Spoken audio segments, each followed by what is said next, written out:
Bom, pessoal, bom dia. Eu sou o professor Tiago Henrique e vou dar continuidade aqui à aula de vocês com o conteúdo de hoje. A primeira parte da aula foi postada lá pela professora Lara, onde ela explicou para vocês de modo mais abrangente aí sobre a gametogênese. Ela deu início a essa explicação sobre a gametogênese. Ela falou o que é essa gametogênese, que no caso seria a formação dos gametas, tanto masculino quanto femininos. Aí, no caso, ela explicou de fato a formação dos gametas masculinos, que seria aí a espermatogênese. Dentre a espermatogênese, ela especificou as diversas fases que acontecem aí dentro do ciclo celular para poder ser efetivado aí a formação desses espermatozoides. Nessa segunda aula, pessoal, eu vou mostrar para vocês como que acontece aí a formação dos gametas femininos. Bem, a gametogênese, como o próprio nome já diz e como já vem sendo debatido desde a primeira parte da aula, nada mais é do que a formação dos gametas. Só que essa formação dos gametas, elas são formadas a partir de quê? A partir de divisões celulares. Vocês têm que lembrar que nós temos dois tipos de divisões celulares básicas, que a professora Lara também especificou para vocês. No caso, seriam a mitose e também a meiose. A mitose é caracterizada aí pela formação de duas células iguais às células mães. Já a meiose não, ela vai dar origem, vulgarmente falando, a quatro células com metade dos cromossomos da célula mãe. Então, no caso, a mitose seriam as células somáticas do nosso corpo e já a meiose seriam aí as células germinativas do nosso corpo. Então, na meiose, o que vocês precisam entender? Que as células que serão formadas serão células haploides. Isso por quê, pessoal? Porque serão células que farão parte do processo de gametogênese. E para isso, elas precisam ter apenas um cromossomo, para que no momento da fecundação, o cromossomo do papai seja encontrado com o cromossomo da mamãe, para que juntos eles virem, no caso, formem, na verdade, uma célula diploide. Aqui, pessoal, eu trouxe uma representação para vocês do processo de meiose que acontece aí dentro dos organismos, mais especificamente na formação desses gametas.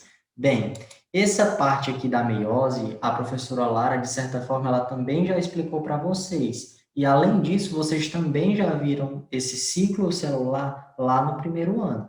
Mas não vale, não custa nada relembrar, né? Então, inicialmente aqui, a gente tem o quê?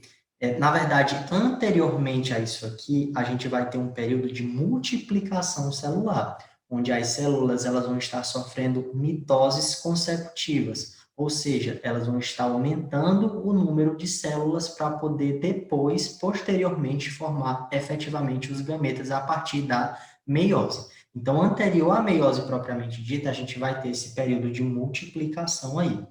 Aí, após esse período de multiplicação, as células elas vão entrar em um processo que a gente denomina aí de etapa de crescimento, onde, de certa forma, ela vai aumentar, ela vai duplicar o seu material genético, para que ele possa, de fato, sofrer o processo aí de divisão celular. Esse processo, esse período de crescimento, não sei se vocês lembram, mas a gente denomina ele de intérfase. Então, como vocês podem observar aqui, eu tenho uma célula inicial, essa célula vai aumentar o seu volume e, consequentemente, duplicar o seu número de DNA. Aqui a gente vê uma única molécula de DNA e já nessa outra célula a gente vê duas moléculas de DNA, de modo que aqui a gente denomina isso apenas de um cromossomo e aqui a gente já tem um cromossomo com duas cromátides irmãs, ou seja, duas moléculas de DNA. Então, a partir daqui é que vai se dar início, de fato, aí, ao processo de meiose. Na meiose, a gente tem duas meioses, na verdade, que seria aí a meiose 1 e também a meiose 2. A meiose 1, a gente diz que ela é reducional, ou seja, vai dividir aí o número de cromossomos ao meio. Ela vai apresentar, no caso, 46 cromossomos, né, essa célula normal. Então, a partir do momento que ela reduz esse número de cromossomos, ela vai apresentar em cada uma dessas células aqui apenas 23 cromossomos. Então, por isso que a gente diz que na meiose 1, esse processo é reducional. Após isso, a célula vai se dividir novamente, de modo que essas cromátides irmãs agora elas se separem. E aí, consequentemente, serão formadas 4 células diferentes. Esse segundo processo aqui, a gente diz que é apenas equacional, porque a gente não vai estar reduzindo o número de cromossomos, vai estar apenas duplicando esse único cromossomo aqui para poder formar, assim, 4 células. Então, aqui, pessoal, nós vamos entrar, de fato, no processo de formação desses gametas femininos, que a gente chama aí de ovulogênese ou ovocitogênese. Nada mais é do que a formação desses gametas na mulher. Diferentemente do que acontece lá no homem, na mulher, dentro do embrião, lá dentro da barriga da mãe mesmo, quando a mulher está sendo gerada, ela já vai dar início à produção dos seus ovócitos primários, o que não acontece lá no homem. Então, ela vai ter lá, dentro da barriga da mãe, a formação da ovogônia e, posteriormente, a formação desses ovócitos primários. Só que esse ovócito primário ele vai cessar aí o seu desenvolvimento da meiose e só vai continuar lá na puberdade da mulher. E onde, de fato, esse período vai ser encerrado. Ele vai ser encerrado especificamente no ovócito primário, na prófase 1 e, mais especificamente, no diplóteno. Não sei se vocês lembram, mas na meiose, tanto na meiose quanto na mitose, a gente vai ter diferentes fases aí de divisão celular, que no caso seria aqui a prófase, a metáfase, a anáfase e também a telófase. Já na meiose, dentro da prófase 1, a gente vai ter aqui o leptóteno, o zigóteno, o paquíteno, o diplóteno e diacinese. Então, especificamente, esse processo de meiose vai ser encerrado lá no embrião da mulher, dentro do ovócito primário, mais especificamente na prófase 1 e mais especificamente ainda no diplóteno, que é uma subfase da prófase 1. Então, esse processo vai ser dado continuidade lá na puberdade da mulher. Bem, pessoal, aí aqui entramos efetivamente nas fases que compreende aí esse processo de ovulogênese ou ovocitogênese. Como eu expliquei para vocês lá no primeiro slide, quando eu estava falando sobre os processos da meiose, esses processos da meiose, eles também vão se repetir aqui. A diferença é que cada processo desse, cada etapa dessa, na verdade, vai corresponder a uma fase específica dentro dessa formação desses gametas femininos. Mas vocês podem observar aqui que, por exemplo, inicialmente eu tenho o período germinativo que eu falei anteriormente para vocês, que nada mais é que uma célula 2N que vai se dividir em duas células 2Ns. E isso é o quê? Apenas para aumentar a quantidade de células desse indivíduo para a posterior formação desses gametas. E no caso, esse período germinativo a gente também pode chamar aí de período de multiplicação. Após esse período germinativo, a gente vai ter aí o período de crescimento. E como eu falei para vocês, a gente também denomina esse período de crescimento como intéfase. Aqui nesse período de crescimento, o que vai acontecer principalmente? A duplicação do material genético.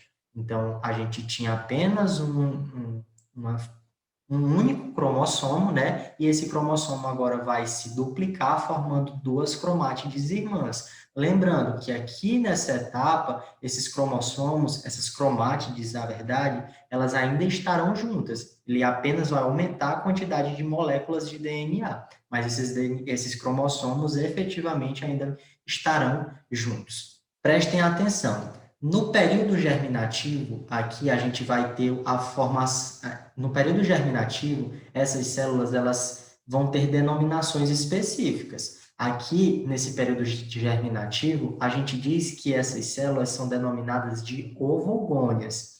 Essas ovogônias, posteriormente, quando elas entram no período de crescimento, a gente vai dizer que a gente tem a presença aí do ovócito primário. Aí vocês lembram que no slide anterior eu falei que na mulher, esse ovócito primário, ele já é iniciado lá dentro do embrião, lá, ainda quando a mulher está sendo formada dentro da barriga da mãe dela.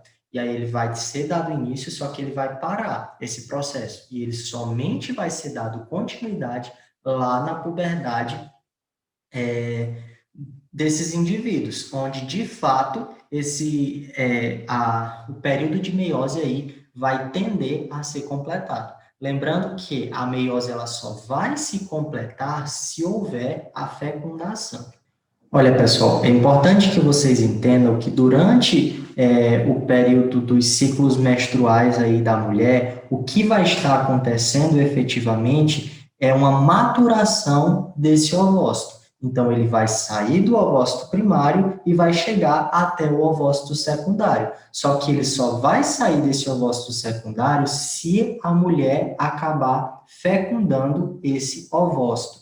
Por isso que a gente diz que no momento da fecundação, o que vai estar sendo fecundado não é o óvulo, é, na verdade, o ovócito secundário. Então, aqui a gente sai do ovócito primário e vai chegar no ovócito secundário. Então, a meiose, de certa forma, ela está sendo continuada. Só que quando chega aqui no ovócito secundário, vai acontecer normalmente a prófase 1, metáfase 1, anáfase 1, telófase 1. Aí vai acontecer a prófase 2, e quando chegar na metáfase 2, esse processo ele vai ser interrompido. E ele somente vai ser continuado se houver a fecundação. Se não houver a fecundação, ele vai ficar estagnado aí no ovócito 2, ou na metáfase 2, no caso desse ovócito 2. E aí, se for de fato fecundado, aí ele vai dar continuidade ao processo aí de desenvolvimento da meiose para posterior formação do óvulo e, consequentemente, fecundação aí do indivíduo. Outra coisa interessante, pessoal, é que, diferente do que a professora Lara explicou para vocês, aqui uma única célula ela não vai formar 4 gametas, como vocês observaram lá na espermatogênese, porque lá a partir de uma célula era formado 4 espermatozoides. Aqui não, apenas um óvulo vai ser formado, ou seja, somente um ovócito vai ser fecundado, e aí, consequentemente, só vai ser formado um óvulo.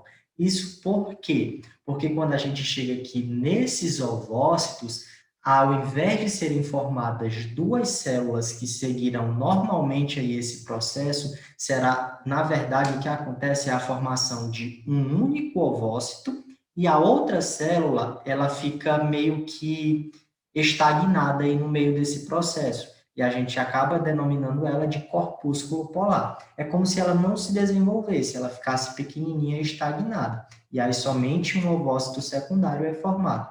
Esse ovócito secundário, após ele ser fecundado, ele vai dar origem ao óvulo. E aí, consequentemente, a gente vai ter aqui um óvulo e, consequentemente, também outro corpúsculo polar, ou seja, outra célula que não se desenvolveu efetivamente. Então é isso, pessoal. Espero que tenham entendido. Qualquer coisa vocês podem estar perguntando. E bom dia aí para vocês.